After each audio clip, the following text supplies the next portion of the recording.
Assalamualaikum warahmatullahi wabarakatuh. Sebelumnya izin perkenalkan diri, nama saya Muhammad Rayhan Hafiz dengan NIM 125270039 dari kelompok 5 Aceh Batavia 2025. Sebelumnya saya di sini ingin membuat video yang berisikan pertama itu tentang materi lengkap dan juga implementasinya dari rangkaian ke-1 hingga rangkaian ke-10.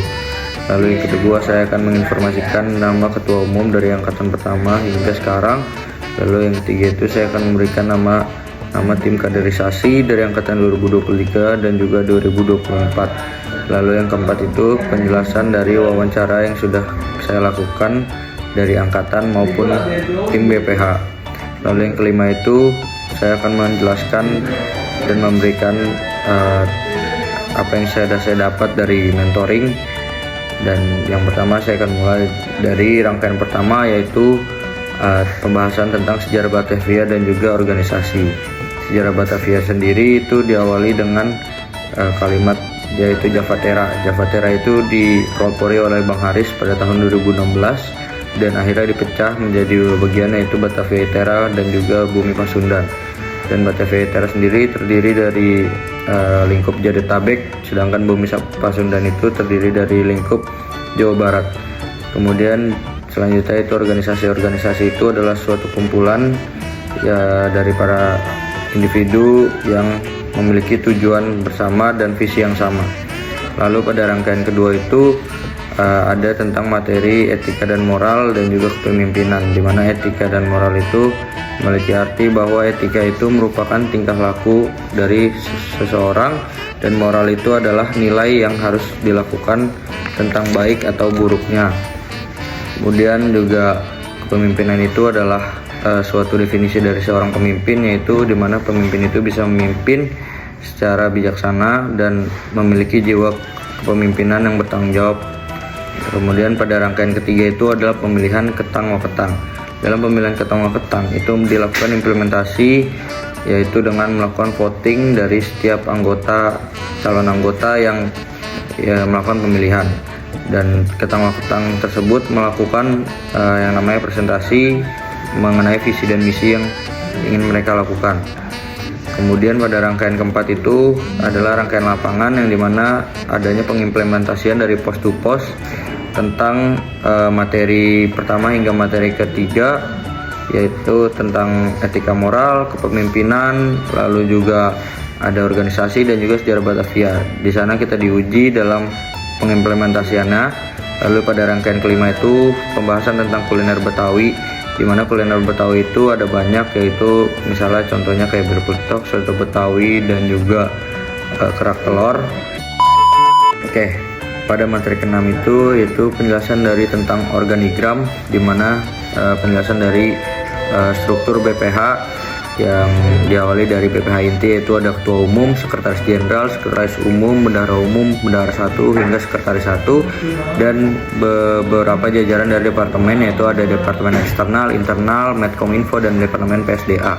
Kemudian dari rangkaian ke-7 yaitu minggu ke-7 itu ada pembahasan dari tentang Abang None, cerita rakyat, dan juga lenong, di mana Abang None itu merupakan kontes pencarian duta untuk pariwisata yang ada di DKI Jakarta. Diadakan tuh sejak zaman Ali Sadikin. Kemudian juga yang kedua itu ada cerita rakyat, di mana cerita rakyat itulah kisah-kisah tradisional yang sudah ada sejak lama dari zaman dahulu, yaitu menjadikan ciri khas dari suku Betawi. Lalu yang terakhir itu ada lenong. Lenong itu adalah teater rakyat tradisional Betawi yang menampilkan kesan lucu dan juga kritik sosial, dan tak terlepas dari kisah kepahlawanan. Dan pada minggu ke-8 itu kita melakukan implementasi dari cerita rakyat dan juga Abang None, di mana dalam implementasi tersebut dilakukan implementasi dari Abang None tersebut. Lalu minggu ke-9 itu adalah materi seni budaya.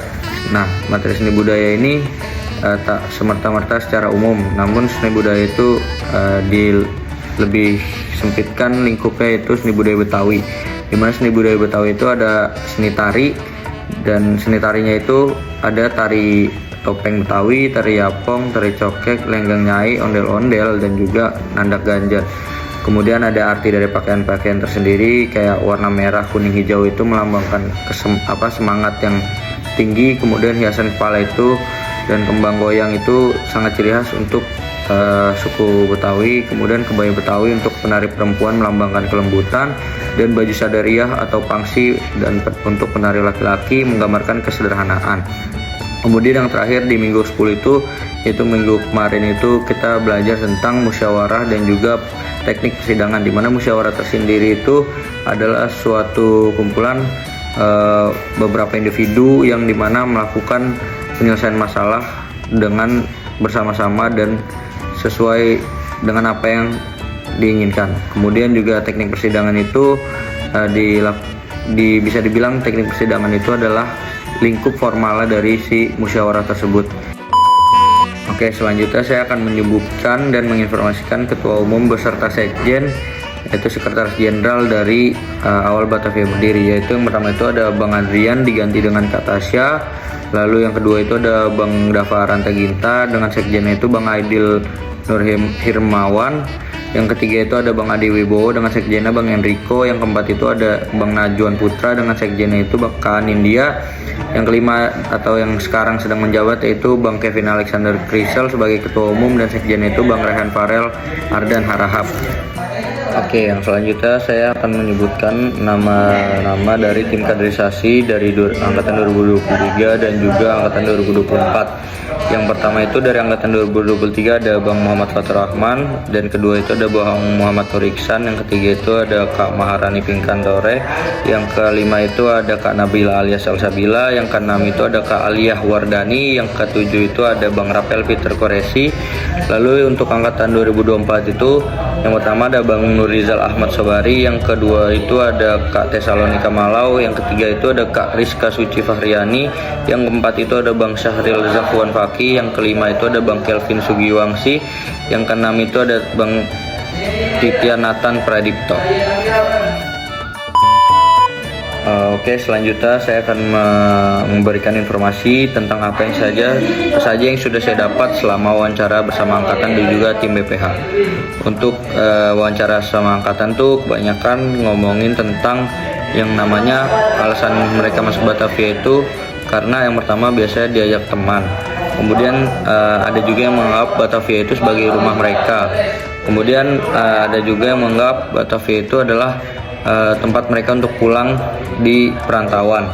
Nah, kalau dari tim BPH itu kami banyak belajar. Yang pertama itu saya sendiri belajar tentang bagaimana manajemen waktu, kemudian gimana sih cara lulus TPB, terus juga banyak yang mereka berikan kayak tentang motivasi selama TPB itu kayak gimana. Lalu juga tujuan kita masuk Batavia itu ternyata banyak dan luas. Kemudian juga relasi itu ternyata penting dan banyak problem solving yang bisa kita selesain, dan itu bisa dapetin dari motivasi-motivasi yang sudah saya dapatkan selama wawancara tim BPH.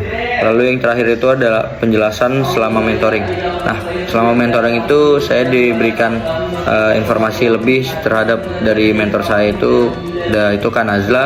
Kak Nazla itu ngasih tahu gimana cara kita beradaptasi sama organisasi baru, terus juga gimana cara adaptasi sama teman, sama anggota sendiri. Nah, itu Kak Nazla ngasih tahu tentang itu. Kemudian juga ngasih tahu gambaran besar Batavia itu kayak gimana, dan yang paling penting Kak Nazla itu tugasnya benar-benar buat nyatuin si anggota dan dari kelompok 5 tersendiri. Nah, karena saya dari kelompok 5, maka saya diwajibkan nyatu antar kelompok dan antar anggota di kelompok 5 tersebut. Oke, mungkin cukup sekian yang dapat saya berikan pemaparan tentang video pada hari ini. Kurang lebihnya mohon maaf. Wassalamualaikum warahmatullahi wabarakatuh.